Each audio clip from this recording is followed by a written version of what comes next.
शेतकरी नेते आदरणीय अजितजी नवले साहेब,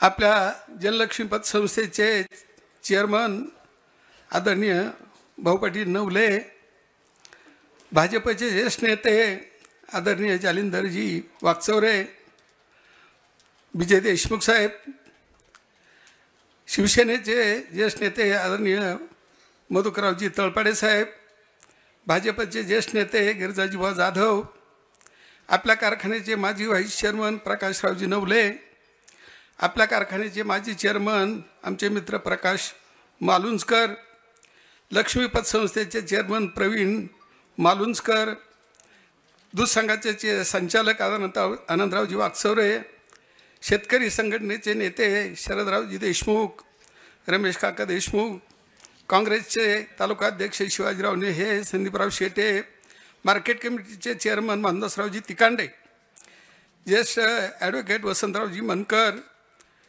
शिवसेनेचे उत्तर जिल्हा प्रमुख महेशजी नवले, आमचे मित्र आणि कारखान्याचे माजी व्हाईस चेअरमन गुलाबरावजी शेवाळे, आमचे मित्र कचरू पाटील शेटे, आनंदराव नवले, खरेदी विक्री संघाचे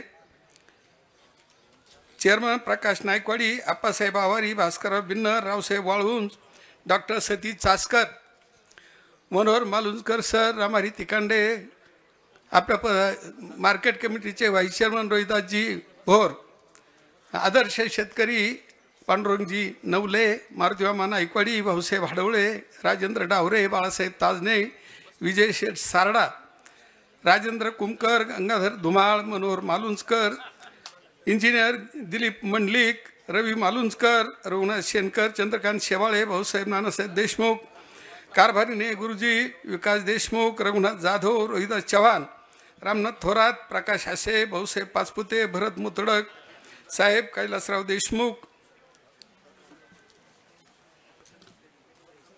मला वाटलं पहिल्याच यादी थोडं नाव जरा नंतर झालं. आमचे मित्र आणि आपल्या अर्थ व बांधकाम समितीचे माजी सभापती, चुकून सॉरी आमचं नाव राहिलं, कैलासराव वाकचौरे साहेब, डॉक्टर कडलक, अनेक आता सगळ्यांचीच नाव मी घेऊ शकेल, परंतु आता सगळी नाव घेताना या सर्वांचं मी कारखान्याचं संचालक मंडळाच्या वतीनं मनपूर्वक स्वागत करतो. खरं म्हणजे हा जो काही 23-24चा वार्षिक अहवाल आहे तो मांडण्यासाठी आणि त्याला मंजुरी देण्यासाठी खरं म्हणजे मी विनंती करण्यासाठी आपल्यासमोर उभा आहे. 23-24चा गाळप हंगाम संचालक मंडळाने आम्ही जो मनोदय व्यक्त केला होता मागच्या वेळेस की किमान आपण 5 लाखाचं गाळप केलं पाहिजे, हे उद्दिष्ट आम्ही डोळ्यासमोर ठेवलं होतं. अत्यंत अडचणीची परिस्थिती ऊसाची सगळ्या महाराष्ट्रामध्ये होती, तरीसुद्धा अथक प्रयत्न करून 4,17,210 मेट्रिक टनाचं गाळप आपण 23-24 या अहवाल सालामध्ये केलेलं आहे. त्यामध्ये कार्यक्षेत्रामध्ये 2,23,623 मेट्रिक टनाचं गाळप आपण आपल्या कार्यक्षेत्रामध्ये ऊस उपलब्ध झाला.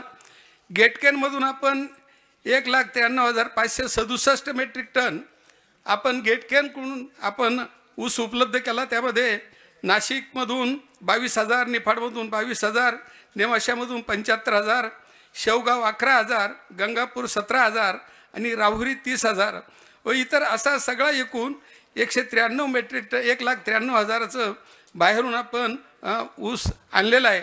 आणि असं एकूण 4,17,210 मेट्रिक टनाचं गाळप आपण केलेलं आहे.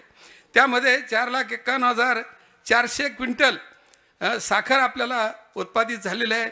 साखर उतारा 11.17 असा साखर उतारा आपल्याला मिळालेला आहे. गळिताचे एकूण आपण साधारण 157 दिवस आपण गाळप केलेलं आहे. सरासरी प्रति टन गाळप आपलं 2673 मेट्रिक टन झालेलं आहे. खरं म्हणजे हे सरासरी गाळप डॉक्टर फार कमी झालं मागच्या अहवाल सालामध्ये. काही लेबर जरा कमी आल्यामुळं खरं म्हणजे 3500चं सरासरी उत्पादन दररोज व्हायला पाहिजे होतं, परंतु ते थोडं लेबर कमी आल्यामुळं ते होऊ शकलं नाही आणि म्हणून सरासरी साधारण 2600 73 मेट्रिक टन दररोज आपण सरासरी उत्पादन केलेलं आहे. आपण साधारण ज्यावेळेस सुरुवात करताना आम्ही राहुरी वगैरे ह्या भागामध्ये एक टोळ्या टाकण्याचा प्रयत्न केला, परंतु ऊस उत्पादकांनी भावाची मागणी केल्यानंतर आपण 2700 रुपये भाव देण्याचं आपण जाहीर केलेलं होतं. आणि म्हणून त्याप्रमाणे आपण 23-24 ह्या गाळप हंगामामध्ये साधारण आपल्या कार्यक्षेत्रातलं पूर्णपणे 2700 रुपयांना आपण पेमेंट पूर्ण केलेलं आहे. आपण गेटक्यांचं जानेवारीपर्यंत आपण 2700 रुपये पेमेंट केलं आहे. आमदार साहेबांनी साधारण एक 2 महिन्याचं 200 रुपयाचं पेमेंट, साधारण 2 कोटीचं गेटक्यांचं पेमेंट आपलं द्यायचं राहिलेलं आहे. हे सगळं करत असताना मागच्या अहवाल सालामध्ये आपण सीझन सुरू करताना अनेक अडचणी, प्रचंड अडचणी आपल्याला कारखान्याला, सगळ्या संचालक मंडळाला आल्या. प्रामुख्यानं जिल्हा सहकारी बँक 1756 रुपये साधारण कारखान्याला आपल्याला आपल्या प्रति पोत्याला ॲडव्हान्स म्हणून जिल्हा सहकारी बँक आपल्याला पैसे देते आणि आपल्याला 2700 रुपये द्यावे लागतात. साधारण हा मधला जो फरक आहे, हा फार मोठा फरक आपल्याला कुठेच उपलब्ध करू शकत नाही.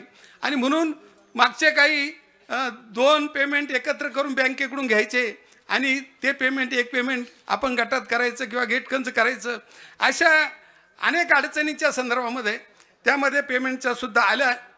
दररोज 3 दिवसात 4 दिवसाला साधारण आपल्याला 22 ते 23 लाख रुपये साधारण डिझेलला दररोज खर्च 3 दिवसांनी 4 दिवसांनी एक टँकर लागायचा. आणि म्हणून हे सगळ्या अडचणी, बँकेकडून कमी पैसे मिळायचे, शेतकऱ्यांना आपण द्यायला जवळजवळ 1000 रुपये पेमेंट कमी पडायचं, परंतु 1-2 पेमेंट करून आपण ते पेमेंट देण्याचा प्रयत्न केला. परंतु नंतर बरेचसे पेमेंट, खरं म्हणजे आपल्या तालुक्यातील गेटकेन असेल किंवा कार्यक्षेत्रातील आपले सर्व शेतकरी असतील, खूप ह्या शेतकरी मंडळींनी ह्या कारखान्यावर खूप प्रेम केलं. 3-3 महिने, 3-4 पंधरवाड्याचे पेमेंट थकले असताना सुद्धा खूप त्यांनी मदत केली. कारखान्यावर कोणीही फार संघर्षमय काही वातावरण होऊ दिलं नाही. काही कोणाचं आजारपण असेल, फार अडचणीचे प्रश्न असतील तर ते सुद्धा आम्ही काही इकडून तिकडून पैसे उपलब्ध करून ते सोडवण्याचा सुद्धा प्रयत्न आपण केलेला आहे. सगळ्यात महत्त्वाचं, शेवटी अतिशय खूप जादा वेळ झाला आणि म्हणून काही प्रयत्न करून काही पुढच्या याच्यावर RS-वर किंवा याच्यावर आपण काही उपलब्ध करून 7 कोटीचं पेमेंट साधारण 3 महिने शेतकऱ्यांचं आपल्या कार्यक्षेत्रातलं राहिलं होतं, ते पेमेंट आम्ही त्याची व्यवस्था करून 7 कोटीचं पेमेंट आपण इथं दिलं. सगळ्यात महत्त्वाचा प्रश्न होता, हे जरी आम्ही वाट पाहत होतो की NCDCचं प्रकरण, आम्ही 100 कोटीचं प्रकरण NCDCकडे केलेलं होतं, परंतु तेही प्रकरण लवकर मंजूर होईल. आणि म्हणून काही कारखान्यांनी आपल्या लेबरचे जे ॲडव्हान्स असतात त्या लेबरचे ॲडव्हान्ससुद्धा सुरू केलेले होते. आणि आम्हाला सगळ्यात अडचण जी वाटत होती की जर आपण हे लेबरचा ॲडव्हान्स जर वेळेत जर देऊ शकलो नाही, आणि हे पैसे तर लवकर येण्याची शक्यता काही नव्हती, परंतु ते सुद्धा आम्ही काही व्यापारी मंडळाकडून उपलब्ध करून 5 कोटीचं लेबरला, जे आपलं मुकादमांचे जे ॲडव्हान्स आपण पहिला ॲडव्हान्स करतो, ह्या पुढच्या 24-25च्या गाळपाचा ॲडव्हान्स आपल्याला जो द्यायचा होता, परंतु त्याला आपल्याकडे अडचण असल्यामुळं ते पैसे उपलब्ध करून ती सुद्धा पुढच्या वर्षी आपल्याला लेबरची अडचण येऊ नये म्हणून आपण त्या पैसे उपलब्ध करून त्यांचं पहिलं ॲडव्हान्स आपण केलेलं आहे. आणि म्हणून हे पेमेंटसुद्धा बाहेरच्या मंडळींचं सुद्धा पेमेंट राहिलेलं होतं. आणि म्हणून पतसंस्थांकडून पाटील नवले साहेब, अशोकरावजी देशमुख साहेब आणि मच्छिंद्र मामा या मंडळींकडून सुद्धा काही रकमा आम्ही उपलब्ध करून मागचं पेमेंट आणि लेबर ॲडव्हान्स, तोडणी कामगारांचं कमिशन डिपॉझिट, हे साधारण 8 कोटी रुपये तो कमिशन डिपॉझिट होतो. ही सगळी ही जवळजवळ 22-23 कोटी रुपयाची रक्कम आम्ही सगळी ही बाहेरून उपलब्ध करून ही सगळी व्यवस्था केली. ती जर केली नसती तर मुकादमांचं कमिशन डिपॉझिट असेल किंवा त्यांचा पहिला ॲडव्हान्स असेल हे करता आलं नसतं.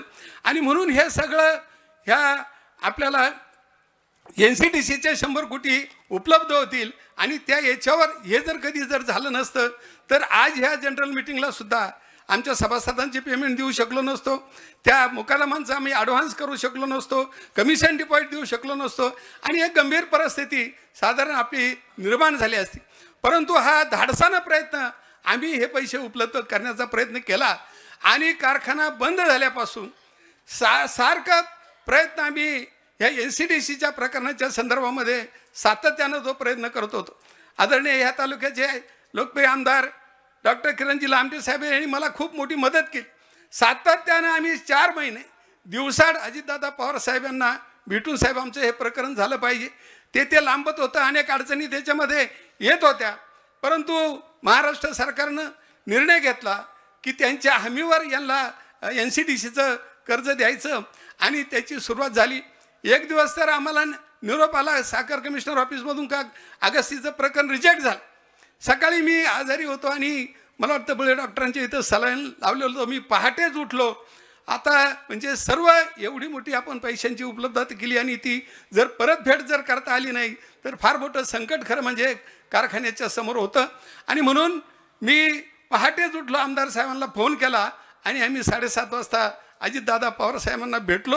म्हटलं साहेब असं असा.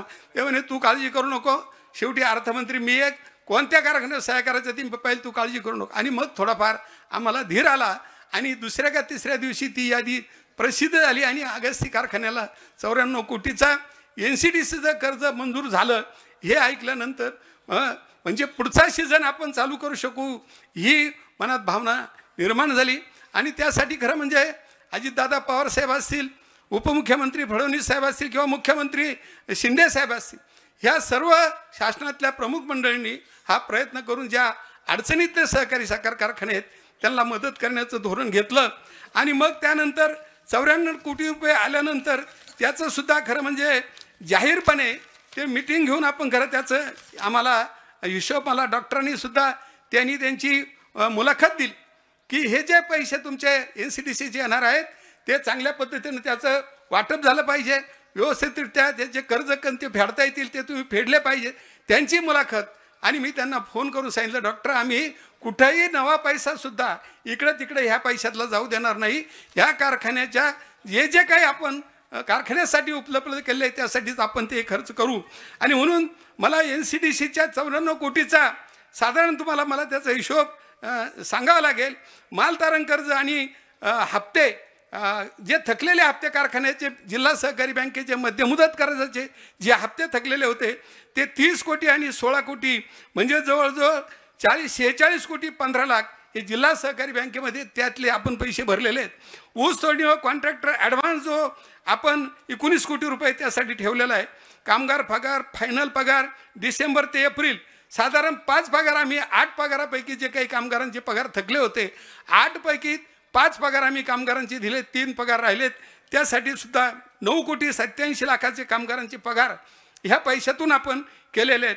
ट्रक कमिशन डिपॉझिट आणि 34% जो कामगारांचे वेतनवाढ वाढलेली 34% त्याच्यातली आम्ही रक्कम कामगारांची आणि ट्रकचं कमिशन 4 कोटी 50 लाख दिलं.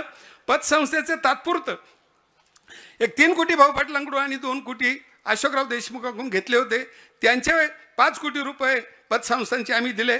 मटेरियल पुरवठादार जे मागच्या वर्षाचं विकून आम्ही तुमच्या PP बॅग असतील, गंधक असेल, चुना असेल, कोणाचे आम्ही पेंट वर्ष सीझनमध्ये देऊ शकलो नाही, ह्या सगळ्या मंडळींचं पेमेंट आम्ही ह्या पैशातून दिलेलं आहे.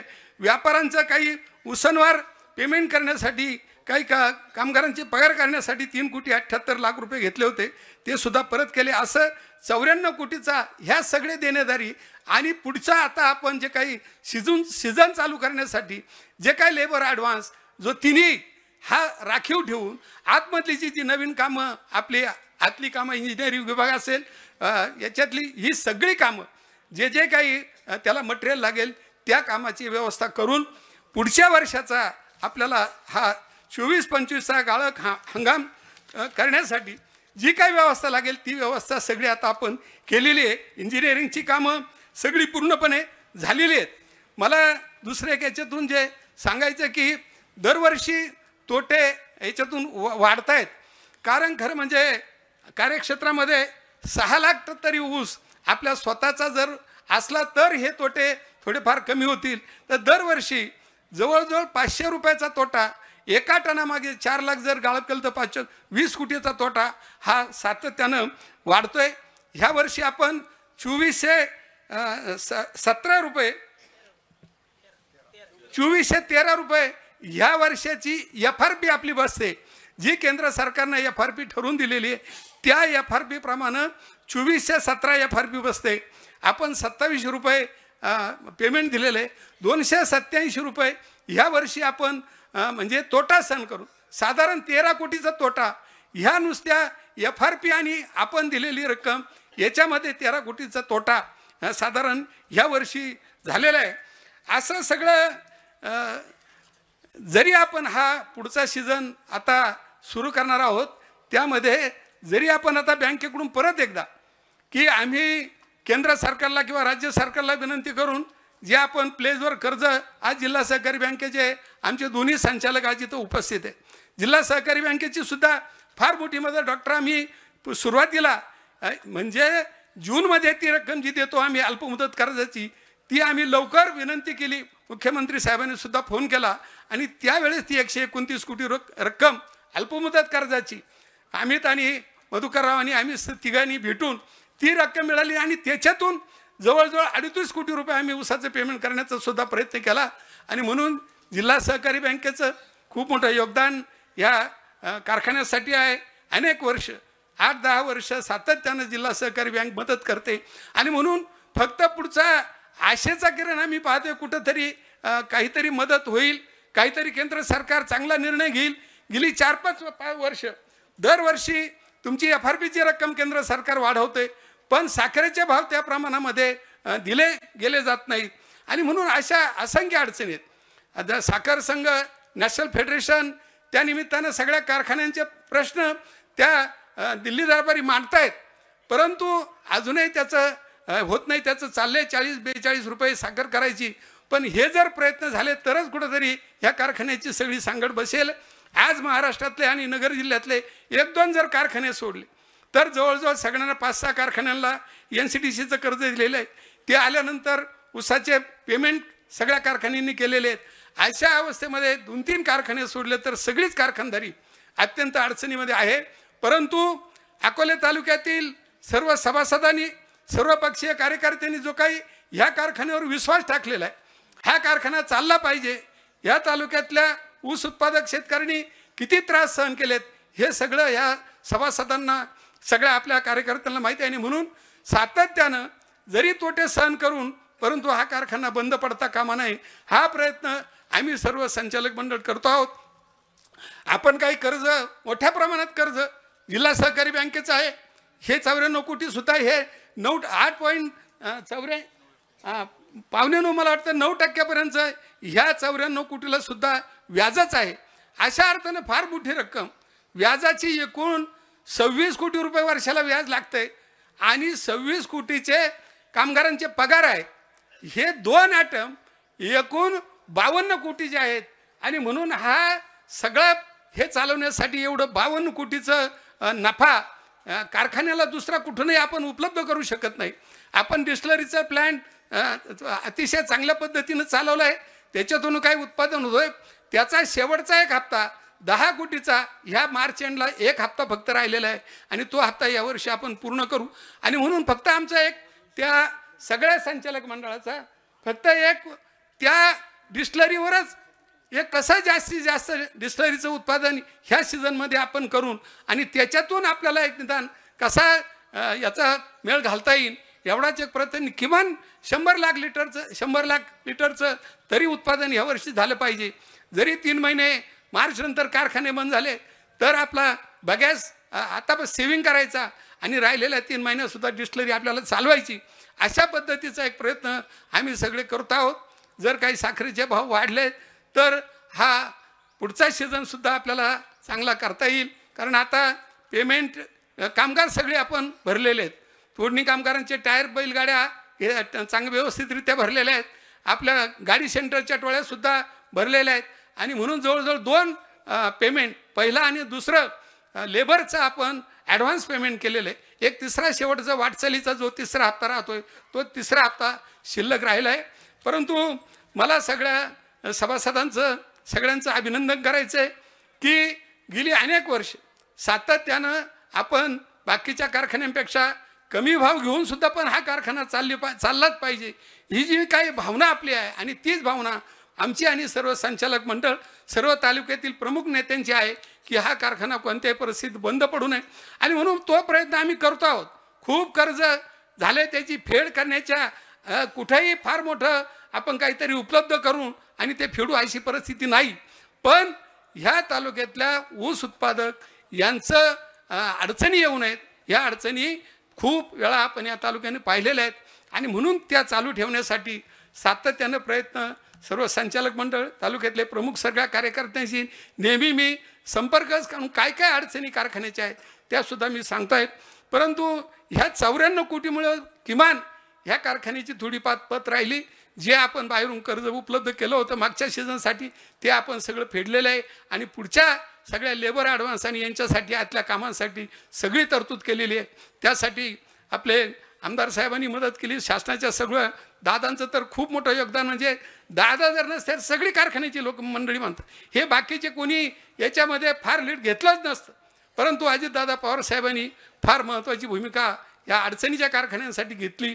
अमित शाह साहेबांनी केंद्रामधून सुद्धा त्याला मान्यता दिली. 1 महिनाभर त्याच्यामध्ये गेला, परंतु त्यांची मान्यता मिळाल्यानंतर हे 94 कोटी आपल्याला मिळालेत. आणि म्हणून शासनाचे मुख्यमंत्री, दोन्ही उपमुख्यमंत्री, या तालुक्याचे आमदार अमितभाई शाहसाहेब, ह्या सगळ्यांचं मी ह्या जनरल मिटिंगच्या निमित्तानं सगळ्या सभासदांच्या वतीनं त्यांचं खरं म्हणजे सत्कार मागे केला. पण ते सांगताना सांगितलं नाही की आमदारांच्या अथक प्रयत्नामुळं खूप मला मदत केली आणि म्हणून आमच्या दोघांचाही पाठपुरावा सातत्यानं आम्ही दादांकडे ठेवला आणि म्हणून 94 कोटी रुपये मिळालेत.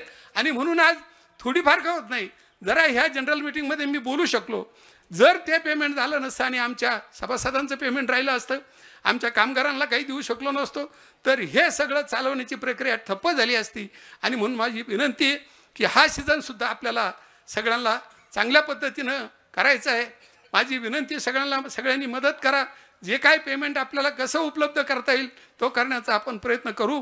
पण हा कारखाना कोणत्याही परिस्थितीमध्ये बंद होणार नाही, तो चालू ठेवण्याच्या दृष्टीनं ह्या तालुक्यातील सर्व नेते मंडळी, सर्व सभासद, सगळे हितचिंतक मदत करतायत. अनेकाचे प्रपंच त्याच्यावर अवलंबून आहेत. अनेक समस्या आमच्या कर्मचाऱ्यांच्या सुद्धा आहेत. त्यांचे अजून 3 पगार द्यायचे, दिपोळीला 2 पगार द्यायचे त्यांना डॉक्टर मी मान्य केलेलं आहे. आणि म्हणून 5 आणि 2 7 होतील, तरीसुद्धा पुढच्या अडचणीत सातत्यानं त्या चालूच राहतील. आणि म्हणून कामगारांनी आणि तालुक्यातल्या सर्व ऊस उत्पादक शेतकरी असतील, सर्व हितचिंतकांनी खूप मोठं मोलाचं सहकार्य अगस्ती सहकारी साखर कारखान्याला केले. आणि म्हणून आज तो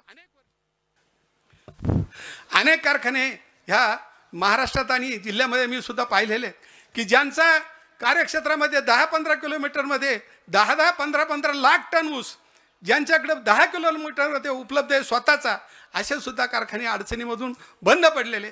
परंतु ह्या तालुक्यातल्या सर्व शेतकऱ्यांनी आपल्याकडे 50% सुद्धा ऊस उपलब्ध नसताना, परंतु हा कारखाना गेली 30 वर्ष आपल्या सर्वांच्या सहकार्यानं ह्या तालुक्यातल्या सर्व पक्षीय सर्व प्रमुख कार्यकर्त्यांनी खूप मोठी साथ आपण सगळ्यांनी दिली.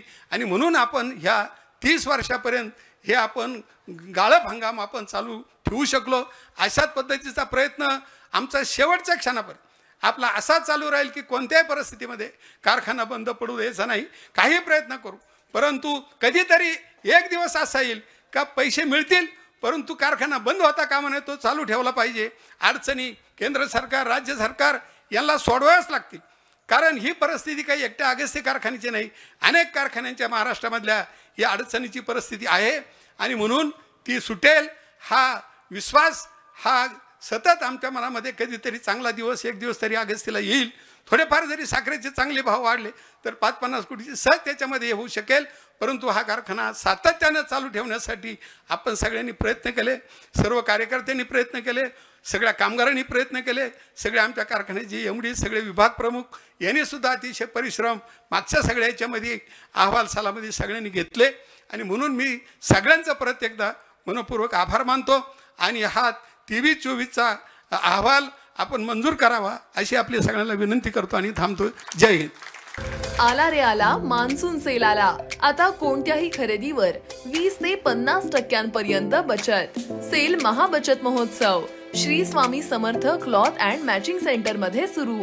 जेंट्स टी शर्ट ₹99 पासून पुढे, परकर ₹55 पासून पुढे, ब्लँकेट ₹89 पासून पुढे, डॉलर लेगिन ₹260 फक्त, रेमंड सुटिंग 50% सूट। तसेच मेन्स फॉर्मल पॅन्ट 2 खरेदी करा आणि मिळवा 1 पॅन्ट मोफत। मेन्स फॉर्मल शर्ट 1 खरेदी करा आणि मिळवा 1 शर्ट मोफत। झील रेनवेअर 20% सूट, जॉकी इनरवेअर 15% सूट, तसंच इतरही खरेदीवर 20 ते 50% भव्य सूट। ही ऑफर मर्यादित कालावधीसाठी सुरू। अजून बरेच काही, या पहा, खात्री करा आणि खरेदीचा मनमुराद आनंद घ्या। आमचा पत्ता Shri Swami Samarth cloth and matching centre, शाखा नंबर 1, अगस्ती कॉम्प्लेक्स, 2रा मजला, बाजारतळ, अकोले। शाखा नंबर 2, होलसेल साडी विभाग, भिंगारे गोडाऊन शेजारी, कचेरी रोड परिसर, अकोले। संपर्क 75 88 51 31 33।